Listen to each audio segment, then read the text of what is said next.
안녕하세요. 사연을 부탁해입니다. 오늘의 사연을 소개하겠습니다. 저는 우리 자매와 외삼촌 가족 이야기를 해볼까 합니다. 제가 초등학교 때 부모님께서 교통사고로 돌아가셨어요. 부모님께서 돌아가시기 전까지 비록 풍족하진 않았지만 우리 자매는 부모님의 사랑을 듬뿍 받으며 살고 있었어요. 하지만 한순간에 모든 것이 바뀌게 되었고 상상도 할 수 없을 만큼 무서운 일들이 우리 자매를 기다리고 있었습니다. 부모님 장례식장에서 사람들이 수근거리기 시작했거든요. 쟤들 앞으로 어떻게 한대? 하나도 아니고 둘씩이나 있는데 누가 데려간다고 할까? 아유, 한 집에서 어떻게 둘을 다 데려가? 데려가더라도 한 명씩 데려가겠지. 근데 누가 데려갈진 아주 모르는 거지? 다들 눈치만 보고 있는 것 같더라고. 그래봐야 고모랑 외삼촌밖에 더 있겠어. 누가 데려갈지 모르겠지만 쟤들 인생도 앞으로 참 힘들겠다. 그러게 말이야. 어쩜 복이 없어도 저리도 없을까나. 하루아침에 부모가 저리 됐으니 참 박복한 인생이구만. 여기저기서 사람들이 수근거리는 목소리가 그대로 들려왔습니다.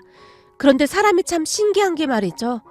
그전까지는 제가 언니였지만 동생을 챙기고 그러한 적도 별로 없었는데 동생과 둘만 남게 되니 제가 동생을 돌봐야 한다는 생각만 머릿속에 가득했어요. 아마도 그냥 본능적으로 제 동생은 제가 지켜야 한다는 생각이 들었던 것 같습니다. 그렇게 저는 아무것도 모른 채 앉아있는 동생의 손을 꼭 잡은 채 절대 놓지 않았습니다. 부모님의 장례식이 다 끝나갈 때까지 아무도 우리 자매를 데리고 가겠다는 친척이 없었고 말이죠. 그리고 동생과 저는 혹시나 헤어지지는 않을까 두려움에 떨고 있었습니다. 어찌나 두려웠던지 지금도 가끔 장례식장 안에서 동생의 손을 꼭 잡고 있던 제 모습이 꿈에 보일 정도랍니다. 그렇게 며칠이 지난 어느 날 고모가 우리 자매를 데리고 고모 집으로 갔어요. 니들 어떻게 할래? 생각해봐라. 누가 니들 둘 다 데리고 가겠어. 따로따로 나눠서 가야 할 것 같은데 한 명은 고모랑 같이 살고 한 명은 다른 데 가서 살아야지. 우리도 먹고 살아야 하는데 니들 둘 다 키울 순 없잖아. 싫어요. 우린 같이 있을 거예요. 니들이 어떻게 같이 있어? 네가 지금 사태 파악이 안 되는 모양인데. 몰라요. 난 내 동생이랑 항상 같이 있을 거예요. 그런 말이야. 니들 둘이 같이 있을 방법이 하나 있긴 해. 그 순간 고모의 입가에 미소가 번지기 시작했어요. 그게 뭔데요? 그냥 니들 스스로 고아원에 간다고 하면 돼. 고아원 가면 니들 둘이 같이 살 수 있어. 안 그럼 니들 둘이 따로 살아야 해. 그니까 며칠 뒤에 니들 외삼촌 만나면 꼭 고아원으로 같이 가겠다고 해. 알았지? 고모가 동생과 제 눈치를 보며 말했어요. 어린 나이였음에도 불구하고 그때 고모의 말과 표정이 정확히 기억나는 건 아마도 동생을 지켜야 한다는 굳은 의지 때문이었던 것 같습니다. 그럼 고모의 말에 동생이 제 팔을 잡아 흔들며 불안한 표정으로 말했어요. 언니, 우리 그냥 고아원으로 가자.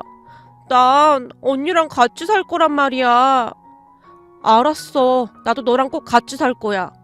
동생과 제가 붙잡고 있던 손에 힘까지 준 채 서로를 바라보고 있었어요. 그리고 우리 자매의 대화를 듣던 고모와 고모부의 얼굴이 순식간에 밝아졌고 말이죠. 그래, 니들 생각 잘했다. 이 세상에 니들 둘밖에 없는데 절대 떨어지면 안 되지. 니들 엄마 아빠도 그걸 원할 거다. 그니까 며칠 후에 니들 외삼촌 만나면 니들이 똑똑히 말해야 한다. 니들은 고아원에 가기로 했다고 말이야. 알았어요. 그럼 우리 둘이 같이 살 수 있는 거죠? 물론이지. 고아원은 둘이 갈 수 있는 곳이거든. 지금 어렴풋이 기억을 더듬어 보면 그때 저는 고아원이 뭐 하는 곳인지도 정확히 모르고 있었던 것 같습니다. 단지 동생과 함께 갈 수 있다는 말에만 집중하고 있었으니까요. 그렇게 며칠 후 고모 부부와 외삼촌 부부 그리고 우리 자매가 한자리에 모였어요. 먼저 입을 연 사람은 외삼촌이었는데요. 자, 그럼 어떻게 하실 건가요? 그때 고모님 말씀으로는 각자 한 명씩 데려가서 키우자고 하셨잖아요. 그렇죠. 저기 근데 말이죠. 혹시 제 동생이랑 올케한테 대출이 있는 건 알고 있었나요? 외삼촌이 고모의 입을 뚫어지라 바라보면서 말을 이어갔어요. 대출이요? 아니요. 두 사람한테 대출이 있었나요? 그렇더라고요. 대출 받은 게 꽤 있어서 보험금이랑 이것저것 다 처분해도 몇 푼 남지도 않더라고요. 그랬군요. 저희는 전혀 모르고 있었습니다. 그래서 말인데 사실 애들 키우는데 돈이 한두 푼 드는 것도 아니고 참 난감하더라고요. 아시다시피 우리한테 애들도 있고요. 그렇긴 하죠. 그래서 한 명씩 데려다 키우기로 한 거 아닙니까? 저기 근데 이게 좀 그렇더라고요. 지금 사는 곳이 제주도잖아요? 그럼 애들이 서로 만나기도 힘들고 그러면 오히려 더 안 좋을 것 같아서요. 그거야 어쩔 수 없는 거 아니겠습니까? 상황이 상황이니만큼 방학 때나 만나게 해야 하지 않겠습니까? 외삼촌이 긴 한숨을 쉬며 우리 자매를 바라봤어요. 그런데 그 순간 고모가 탁자 밑으로 손을 내리더니 제 다리를 툭툭 치며 얼른 말하라는 듯 턱짓을 했어요.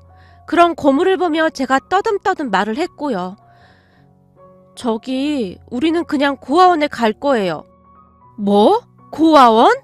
외숙모가 놀란 듯 외쳤어요. 네, 고아원으로 보내주세요. 니들 고아원이 뭐하는 곳인지 알고나 있는 거야? 그냥 고아원 보내주세요. 제가 바닥만 바라본 채 외쳤어요. 하은아, 고아원은 왜 간다고 하는 거야? 외삼촌 집에서 살면 되잖아. 싫어요. 그럼 동생이랑 나랑 따로 살아야 하잖아요. 뭐? 그럼 니들 둘이 따로 살아야 해서 고아원에 간다고 하는 거야? 네, 나는 내 동생 시은이랑 같이 고아원에 갈 거예요. 나도 언니랑 같이 고아원 갈 거예요. 옆에 앉아만 있던 동생이 제 말을 따라했어요. 그런 제 말에 외삼촌의 눈에서 갑자기 눈물이 뚝뚝 떨어지기 시작했고 숙모가 외삼촌에게 티슈를 건네고는 우리에게 말했어요. 하은아, 시은아, 숙모랑 외삼촌이 정말 미안하구나. 우리 생각이 너무 짧았던 것 같네. 그럼 니들 둘 다 우리랑 같이 살자. 그럼 고아원 간다는 말 안 할 거지? 진짜요? 진짜 그래도 돼요? 그럼 제주도에 우리 집이 얼마나 큰 줄 알아? 니들 둘이 쓸 방도 하나 줄게. 그러니까 우리랑 같이 제주도로 가자. 그 순간에도 외삼촌은 눈물을 흘리고 있었고 숙모가 우리 자매를 꼭 끌어안으며 눈물을 삼키고 있었어요. 그리고 고모가 우리의 모습을 어이없다는 듯이 바라보다가는 그게 정말입니까? 그러니까 그쪽에서 애들 둘 다 데리고 가겠다 그 말인 겁니까? 예, 그러겠습니다. 어차피 한 명은 우리가 키울 생각이었는데 그게 뭐가 어렵겠습니까? 애들이 저렇게 간절히 바라는데 그냥 저희가 둘 다 데리고 가겠습니다. 그럼 나중에 딴소리 하시면 안 됩니다. 분명히 그쪽에서 둘 다 데리고 간다고 한 겁니다. 고모와 고모부가 확실히 해야겠다는 듯이 다시 물었어요. 예, 저희가 키울 테니 걱정 마세요. 외숙모가 다시 한번 강조해서 말씀하셨어요. 그 순간 고모와 고모부의 얼굴에 웃음꽃이 피어올랐고 말이죠. 그 뒤 우리 자매는 외삼촌과 외숙모를 따라 제주도로 내려갔습니다. 외삼촌 집은 외숙모가 말한 것과는 전혀 달랐어요. 많이 작았고 허름하게 짝이 없어 보였으니까요. 하지만 우리 자매에게 있어 그러한 것은 그다지 중요하지 않았습니다. 그저 둘이 같이 지낼 수 있다는 것만으로도 행복했으니까요. 비록 풍족하진 않았지만 우리는 그곳에서 외삼촌 가족들과 행복한 나날을 보냈습니다. 외삼촌과 외숙모는 다른 집 감귤 농사일을 다니며 돈을 벌곤 했는데 식구가 둘이나 늘었으니 더욱 힘들 수밖에 없었어요. 어느 날은 외숙모가 알아눕게 되었는데요. 외숙모의 이마에 물수건을 올려주던 제가 미안한 마음에 눈물을 삼키며 말했어요. 숙모, 괜히 우리 때문에 더 고생인 거죠.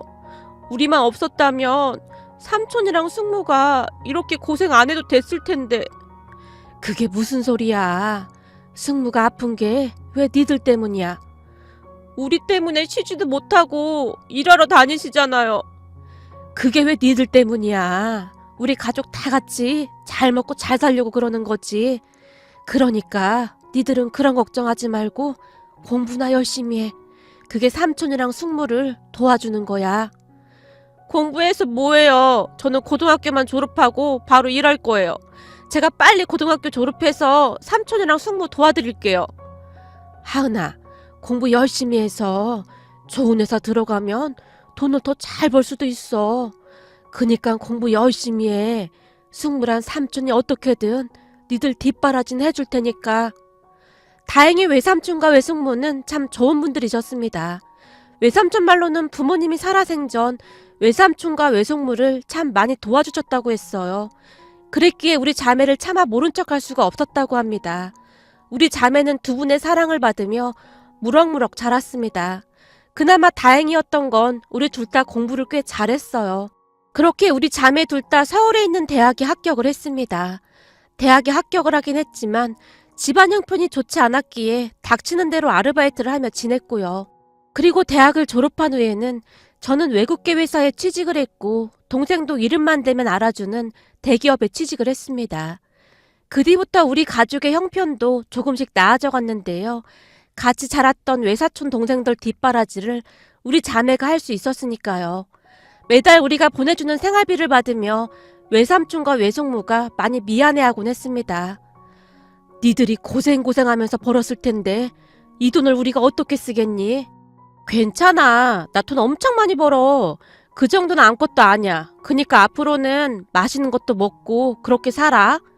그러던 어느 날 동생과 제가 악착같이 돈을 모아서 외삼촌과 외숙모에게 돈을 드리며 땅을 좀 사라고 했어요. 맨날 남의 집 일만 다니지 말고 이 돈으로 땅 사서 거기에 작게라도 감귤농사 지어. 이 큰 돈을 우리가 어떻게 받아? 이게 뭐가 큰 돈이야. 그동안 우리 키워준 거에 비하면 아무것도 아니야. 아님 우리 둘 다 고아원에 갔을 텐데 지금처럼 살 수나 있었겠어? 평생 갚아도 우린 그 은혜 다 못 갚을걸? 그렇게 외삼촌과 외숙모는 크진 않았지만 농사 지을 땅을 샀고 그 해부터 감귤 농사를 짓기 시작했어요. 워낙 오래전부터 농사일을 해오셨던 분들이라 큰 문제 없이 농사는 잘 되었고요. 우리 가족은 그렇듯 아무 걱정 없이 잘 살고 있었습니다. 그러던 어느 날 뜻밖의 문제가 생겼는데요. 제게는 남자친구가 있었어요.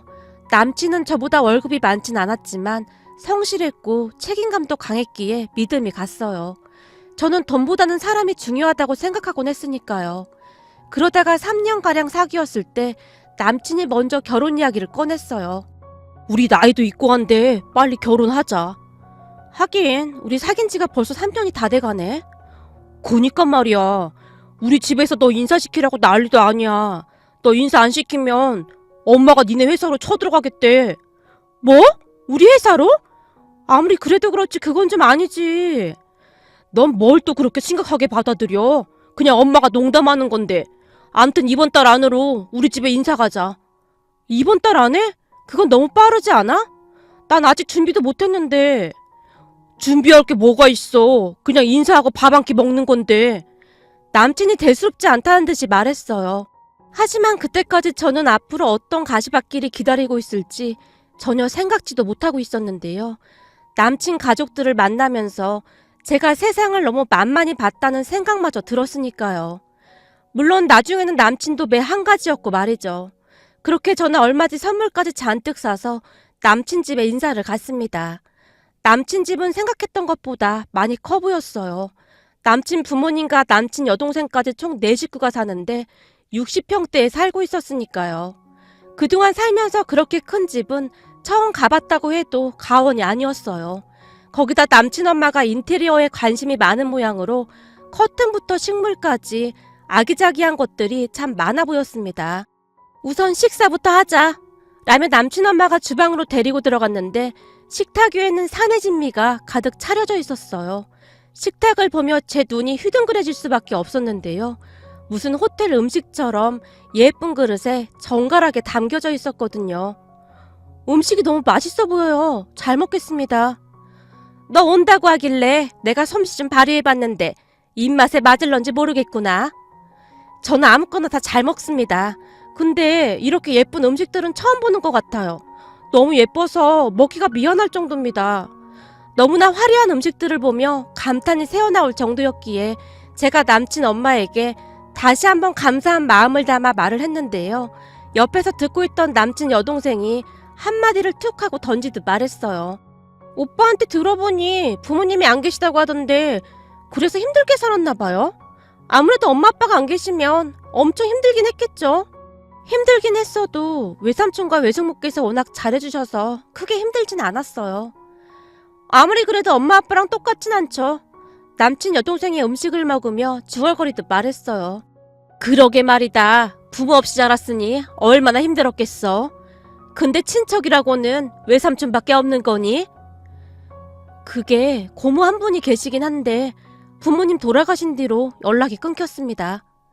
그래? 고모는 어디 사는데? 글쎄요. 그때는 서울에 사셨는데 지금은 저도 잘 모릅니다. 근데 연락 끊고 산 지가 한참 돼서 그냥 없는 사람처럼 지내고 있어요. 그럼 고모는 서울에서 직장생활 하셨겠네? 그랬던 것 같아요. 외삼촌 말씀으로는 그때 당시 고모부가 공무원이라고 했던 것 같아요. 공무원? 그게 정말이냐? 그럼 고모 쪽이 훨씬 낫구만. 왜 농사짓는 외삼촌이랑 살았어? 어차피 고모랑은 오래전에 연락이 끊겨서 지금껏 단 한 번도 가족이라고 생각한 적이 없거든요. 아무리 그래도 그건 좀 너무 매몰차지 않니? 아빠 쪽 핏줄이라고는 고모밖에 없는데 이제 슬슬 연락하고 지내도 되는 거 아니겠니? 하늘에서 네 아버지가 얼마나 서운해하시겠어.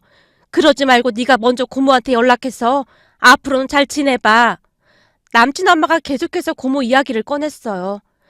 저기 정말 죄송한데 고모 이야기는 더 이상 하고 싶지가 않습니다. 그래? 그럼 어쩔 수 없지 뭐. 남친 엄마의 표정이 순식간에 굳어져 있었어요. 그 뒤 밥이 입으로 들어가는지 코로 들어가는지 모를 정도였는데요. 시종일관 남친 엄마가 인상을 쓰고 있었거든요. 잠시 후 남친 가족들에게 인사를 하고 밖으로 나왔는데 남친이 화가 잔뜩 난 표정으로 제게 말했어요.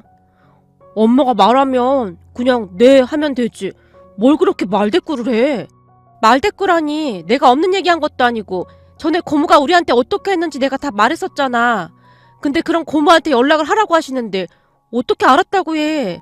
우리 보고 고아원에 가겠다고 하라고 시키던 사람이 고모는 무슨 고모야. 그런 사람한테 내가 왜 연락을 해야 하는 거냐고. 그러면 그냥 알았다고 하고 넘어가면 되잖아. 괜히 엄마한테 밉보여서 좋을 게 뭐가 있어. 난 다만 네가 걱정돼서 그런 거야. 너 좋은 대학 나와서 좋은 회사 다닌다고 우리 엄마가 진짜 마음에 들어 했었는데 괜시레 그것 때문에 점수만 깎였잖아. 점수는 무슨 점수야. 그런 게 어딨어. 내가 못할 만한 것도 아니고. 암튼 앞으로는 그냥 네라고 대답해. 우리 엄마 말대꾸 하는 거 엄청 싫어한단 말이야. 너 혼자 갈 수 있지? 난 엄마 기분 안 좋은 것 같아서 들어가 봐야 할 것 같아. 남친이 저만 홀로 남겨둔 채 그냥 가버렸어요. 그런 남친에게 서운한 마음이 들 수밖에 없었는데요. 도대체 제가 뭘 잘못했는지 이해가 되지 않았거든요. 하지만 나만 참으면 되지 뭐 라는 마음으로 꾹 참고 넘어갔습니다. 그리고 얼마 뒤 우리 외삼촌 외숙모에게 인사를 드리기 위해 남친과 함께 제주도로 갔어요. 비행기에서 내려 택시를 타고 가는 동안 남친이 제게 물었어요. 제주도면 집이 엄청 좋겠다. 왜 제주도 펜션 같은 거 보면 엄청 멋지잖아. 그냥 그 정도는 아니고 일반 가정집이야. 에이, 그래도 엄청 좋겠지. 남친은 우리 외삼촌 집이 어마어마하게 좋을 것이라고 생각하고 있는 듯 했습니다. 물론 얼마 전에 오래된 집을 싹 다 뜯어고치긴 했지만 외삼촌과 외숙모가 워낙 검소한 분들이라 화려하거나 멋있는 것과는 거리가 멀었어요. 단지 우리 가족 모두가 편히 쉴 수 있는 것에 중점을 두고 집수리를 했으니까요. 그렇게 잠시 후 외삼촌 집 앞에서 택시가 멈췄고 남친이 택시에서 내렸는데요. 외삼촌 집을 바라보던 남친의 표정이 저는 지금도 잊혀지지가 않네요. 완전 멋씹은 듯한 그런 얼굴이었거든요. 거기다 외삼촌 외숙모가 버선발로 뛰어나오셔서 반갑게 맞아주셨는데 두 분을 바라보는 남친의 표정이 더 굳어져 있었습니다. 그냥 딱 봐도 굉장히 실망한 듯한 그런 표정이었으니까요. 남친은 시종일관 말도 잘 하지 않고 숙모가 차려주신 밥을 먹는 둥 마는 둥 했어요.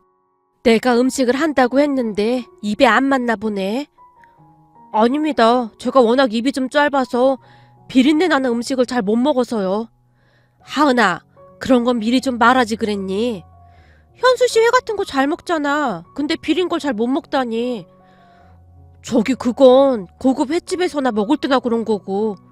순간 말을 하던 남친이 말을 멈췄어요. 아이고, 우리가 생각이 짧았구만. 미안해요. 그럼 음식 다시 차릴 테니까 잠깐만 기다려요. 아닙니다. 지금은 별로 배가 고프지 않아서요. 그래 숙모 괜찮아. 난 맛있기만 한데 이상하네. 그렇게 식사가 끝나고 외삼촌이 물었어요. 오늘 자고 갈 거지? 이부자리 준비하마. 저는 이 근처 호텔에서 지낼까 합니다. 잠자리가 바뀌면 잠을 잘 못 자서요. 그래? 그럼 혹시 예약했어? 아니, 찾아보면 있겠지 뭐. 신경 쓰지 마. 그래? 알았어. 제가 대수롭지 않게 넘기고 말았는데요. 잠시 호텔로 가겠다고 나갔던 남친에게 문자 한 통이 왔어요. 넌 나 혼자 나간다는데 따라 나서지도 않냐? 자기 호텔 가는 건데 내가 왜 따라가? 난 오랜만에 삼촌이랑 숙모랑 자야지. 됐다 됐어. 넌 내가 밥을 먹던 말던 관심도 없지? 라고 남친이 다시 문자를 보내왔기에 제가 전화를 걸었는데 남친 휴대폰이 꺼져 있었어요. 사실 그때까지도 저는 남친이 왜 그러는 것인지 전혀 모르고 있었습니다. 다음날은 남친이 아무렇지도 않게 행동을 했으니까요. 하지만 얼마 뒤 저는 정말이지 기가 막힌 이야기를 들어야만 했는데요. 외삼촌과 외숙모를 만나고 돌아온 지 한 일주일쯤이 지났을까요? 남친이 제 눈치를 보며 말했어요. 저기 하은아, 기분 나쁘게 듣지는 말고 이건 내 생각이기도 하고 우리 가족 모두의 생각이기도 해. 뭔데 그래? 저기 우리 결혼식 날 말이야. 혼주석에 니네 외삼촌이랑 외숙모가 앉는 거지. 삼촌이랑 숙모가 지금껏 우리 키워주셨는데 당연한 거 아니야? 꼭 당연한 것만은 아니지. 그게 무슨 말이야? 사실은 말이야. 그때 제주도 다녀온 뒤로 우리 부모님이 많이 난감해하셔. 왜? 뭐가 난감해? 니네 외삼촌 말이야. 아예 듣지를 못하시잖아. 나 그날 깜짝 놀랐어. 네가 전에 말할 때는 잘 못 듣는다고 했지 전혀 못 듣는다고는 안 했잖아. 말을 하던 남친이 다시 한번 제 눈치를 봤고 저는 남친이 과연 무슨 말을 할까 하고 바라만 보고 있었어요. 외삼촌이 원래부터 잘 못 들었던 건 아닙니다. 아주 오래전에 가족들과 바닷가에 놀러 갔다가 외사촌 동생들이 갑자기 파도에 쓸려 내려가게 되었고 외삼촌이 뛰어들어 어렵게 외사촌 동생들을 구한 뒤 바다 한가운데서 탈진해서 정신을 잃어버리셨다는데요. 그 뒤 다행히 구조는 되었지만 며칠 만에 깨어나신 외삼촌의 귀가 잘 들리지 않게 되었답니다. 그렇다고 해서 전혀 못 들으시는 건 아니에요. 다만 목소리와 입모양을 크게 하면 알아는 들으시거든요. 우리 가족은 그러한 부분을 크게 생각하지도 않고 있었고요. 그런데 그날 남친의 입에서 충격적인 말들이 터져나왔습니다. 그래서 말인데 우리 부모님 체면도 있고 한데 우리 결혼식 날 혼주석에 니네 외삼촌이 앉는 건 좀 그런 거 같아. 그런 거라니? 그렇잖아. 우리 부모님 체면도 있는데 니네 외삼촌이 잘 듣지도 못하는데 거기 앉는 건 좀 아니지. 사회자가 말을 해도 못 알아들 텐데 어차피 들리지도 않을 건데 그 자리에 앉아있을 필요가 뭐가 있느냔 말이야. 우리 엄마가 좀 그렇다고 하더라고. 딱 너만 놓고 보면 어디 하나 나무랄 데가 없는데 괜히 니네 외삼촌 때문에 결혼식 망치고 싶지가 않다고. 뭐? 결혼식을 망쳐? 그렇잖아. 우리 부모님 체면도 있는데 니네 외삼촌이 그런 거 사람들이 알기라도 하면. 난 우리 외삼촌이랑 숙모를 창피하다고 생각해본 적이 단 한 번도 없었어. 근데 어떻게 그런 말을 할 수가 있어? 야, 네 생각만 하지 말고 우리 입장도 좀 생각해줘라. 하나뿐인 공무원 아들 결혼시키는 우리 부모님 입장도 좀 생각해줘야 할 거 아니야. 너도 알다시피 공무원이 아무나 되는 거냐? 나 공무원 됐다고 친척들부터 엄마 아버지 친구분들까지 다들 기대가 이만저만이 아닌데 결혼식 날 니네 외삼촌 귀 안 들리는 거 알면 얼마나 실망하시겠냐? 다들 나 장가 잘 가는 줄 알고 있을 텐데 우리 부모님 입장이 좀 그렇잖아. 사실 까놓고 니네 외삼촌 외숙모가 친부모님은 아니잖아? 그니까 이건 네가 양보 좀 해줘라. 그럼 다른 건 내가 다 양보할게. 남친의 입에서 기가 막힌 말들이 쏟아져 나오고 있었어요. 그 말을 들으며 너무나 큰 충격을 받았던지라 제가 눈만 꿈뻑이고 있었는데요. 그 뒤 남친의 입에서는 계속해서 상상을 초월할 만한 말들이 터져나왔습니다. 저기 그래서 말인데 너한테 고모가 있다고 했잖아? 내 앞에서 고모 얘기는 절대 하지 말라고 했을 텐데. 아니, 그렇게 화만 낼 게 아니라 좀 들어봐. 우리가 알아보니 니네 고모부가 공무원인 게 확실하더라. 설마 그걸 알아본 거야? 어떡해? 그렇게 흥분만 하지 말고 차분히 내 얘기 좀 계속 들어봐. 사실 얼마 전에 내가 니네 고모랑 고모부 만나고 왔어. 뭐? 우리 고모를 만나고 왔다고? 그게 무슨 말도 안 되는 소리야. 우리 고모 어디 사는지 아무도 모르는데. 아니야. 니네 외삼촌이랑 외숙모는 알고 계셔. 집 주소를 그대로 가지고 계시더라. 그래서 내가 그 주소 물어봐서 찾아갔는데 다행히 이사도 안 가시고 그곳에서 쭉 사셨더라고. 그래서 네가 만나고 왔다고? 그렇다니까. 만나서 내가 자초지종을 다 얘기했어. 내가 아주 말 잘해놨으니까 넌 아무 걱정 안 해도 돼. 그래서 무슨 말을 하고 왔는데? 그야 당연히 혼주석에 고모랑 고모부가 앉아달라고 했지. 그래야 결혼식이 더 빛나지 않겠냐고. 뭐 이런 미친 인간이 다 있어. 순간 제 입에서 그 말이 툭 하고 튀어나왔는데요. 그보다 더 심한 욕설이 튀어나오지 않은 것이 신기할 정도였습니다. 뭐? 너 지금 뭐라고 했어? 미친 인간? 그게 남편 될 사람한테 할 소리냐? 네가 부모님이 안 계셔서 잘 못 배운 모양인데 남편한테 그런 말 하면 너 당장 쫓겨나. 나니까 참고 봐주는 거지. 그니까 앞으로 말 조심해. 네가 월급만 적었어도. 말을 하던 남친이 제 눈치를 보며 말끝을 흐렸어요. 내가 월급만 적었으면 나랑 결혼 안 했다 뭐 이런 소리냐? 아니 뭘 또 그렇게 죽자고 달라드냐? 가끔 너 보고 있으면 별일도 아닌데 호들갑이더라. 너 그런 거 자격지심이야. 남친이 비아냥거렸어요. 제가 자리에서 벌떡 일어나서는 그곳을 나와버렸습니다. 남친은 그런 제 뒤를 따라 나오지도 않았고요. 물론 따라 나왔다고 해도 제 마음이 변하지는 않았을 테지만 말이죠. 그렇게 집에 돌아간 뒤 제가 외숙모에게 전화를 걸었어요. 숙모, 고모라는 사람 집 주소는 그 인간한테 왜 알려줬어? 미안하구나. 근데 틀린 말 하는 것도 아니고 혼주석이란 자리가 중요한 자리잖니. 우리 때문에 괜히 네 결혼식 망치고 싶지가 않더구나. 삼촌이랑 숙모가 혼주석에 앉는 게 왜 결혼식을 망치는 거야. 그런 생각을 왜 하냔 말이야. 그 사람 말이 맞다. 우리가 많이 배운 것도 아니고 네 삼촌 기가 어두워서 사돈들이 불편한 것도 맞는 말이잖니. 나한테는 삼촌이랑 숙모가 세상에서 제일 소중한 사람들이란 말이야. 그러니까 앞으로 그런 말 하지 마. 그리고 나 그 미친 또라이랑은 헤어졌어. 그동안 내 눈이 어떻게 됐었나 봐. 지금껏 어떻게 그런 인간을 만났는지 모르겠어. 그 인간이 이렇게 덜 떨어진 인간인 걸 왜 몰랐을까? 숙모, 진짜 미안해. 다 내 잘못이야. 뭐? 니들 헤어졌단 말이야? 우리 때문에? 그게 왜 숙모랑 삼촌 때문이야. 요즘 들어 하는 짓이 영 아니더라고. 그래서 내가 헤어지자고 했어. 세상에 널린 게 남자라던데 굳이 그런 남자랑 결혼할 이유가 없잖아? 쓰레기는 쓰레기통에 빨리 버려야 하는 거야. 제 말을 듣기만 하던 숙모가 긴 한숨을 내쉬었어요. 숙모, 난 진짜 괜찮아. 아니 오히려 잘 됐어. 이런 인간인 줄 모르고 결혼했으면 어쩔 뻔했어. 아마 1년도 못 살고 이혼했을걸? 그니까 차라리 잘 된 거야. 그리고 혹시나 그 인간한테 전화 오면 절대 받지 마. 제가 한동안 숙모를 위로하다 전화를 끊었습니다. 그런데 그 뒤 더욱 기가 막힌 일이 일어났는데요. 어느 날 모르는 번호로 걸려온 전화를 받았는데 기억하고 싶지도 않았던 고모였어요. 잘 지냈니?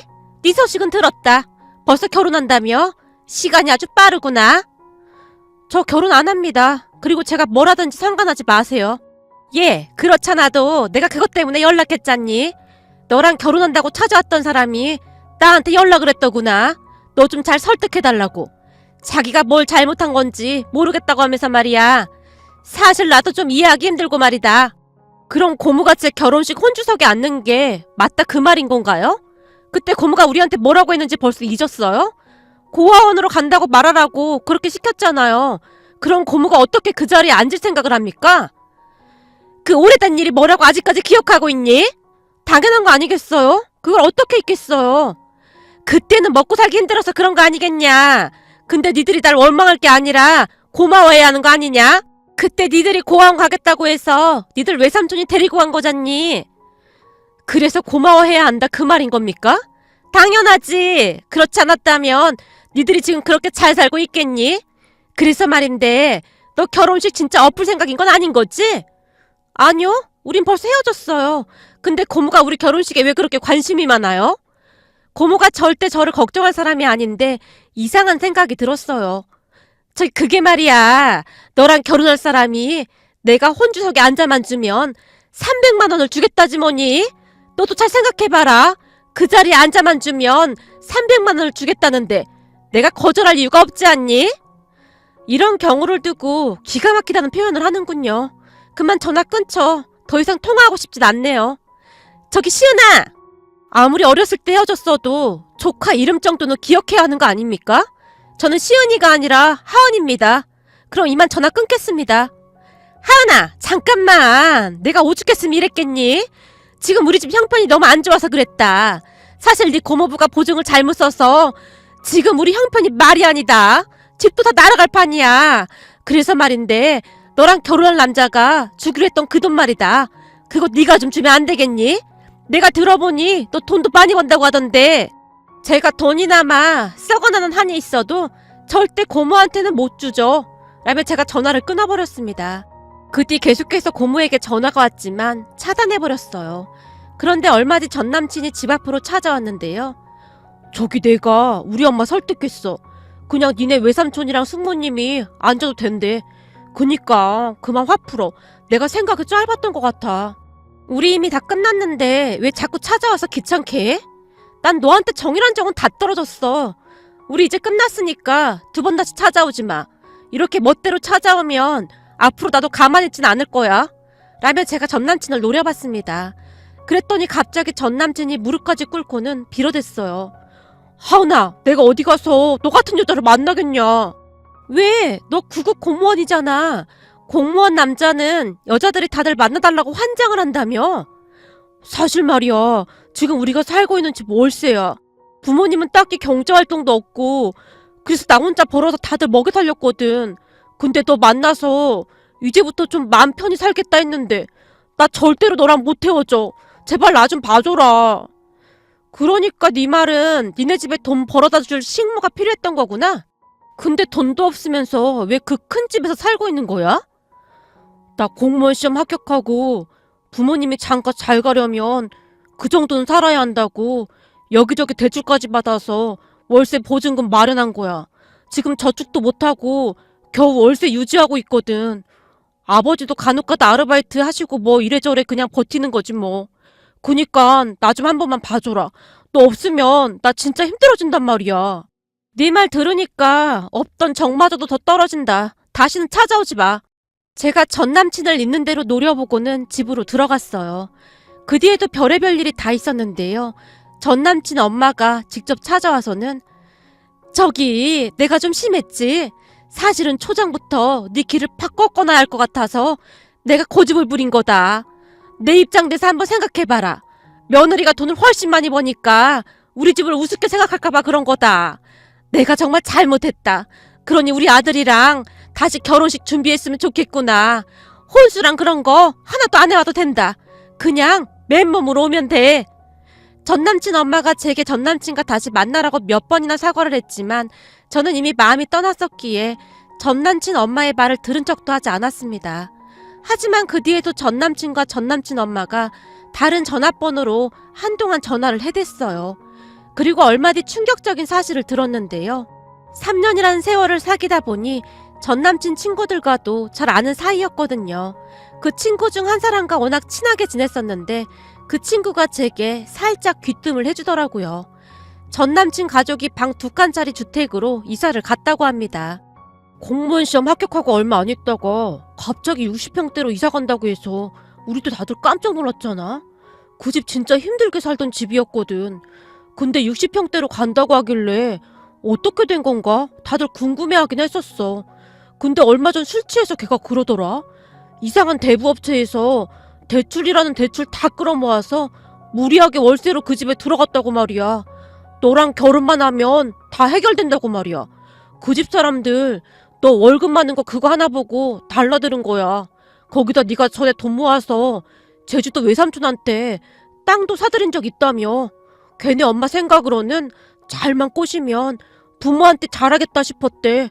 그래서 빨리 결혼하려고 서두른 거고 아마도 네가 다 넘어온 줄 알고 슬슬 널 마음대로 휘두르려고 했던 모양이야. 그 얘기 듣고 친구들 모두 깜짝 놀라서 걔랑 다 손절했잖아. 친구가 어이없다는 표정으로 말을 했거든요. 그렇게 저는 전남친과 헤어졌습니다. 살다 보니 별의별 인간들이 다 있더라고요. 결혼이 일륜지 대사라고 배우자가 될 사람을 만날 때는 인성이 제대로 된 사람인지부터 잘 확인해 봐야겠다는 생각만 드네요.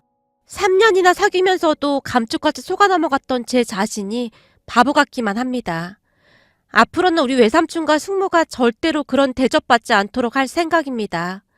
마지막으로 우리 자매 잘 키워주신 우리 삼촌과 숙모 항상 감사하고 사랑합니다.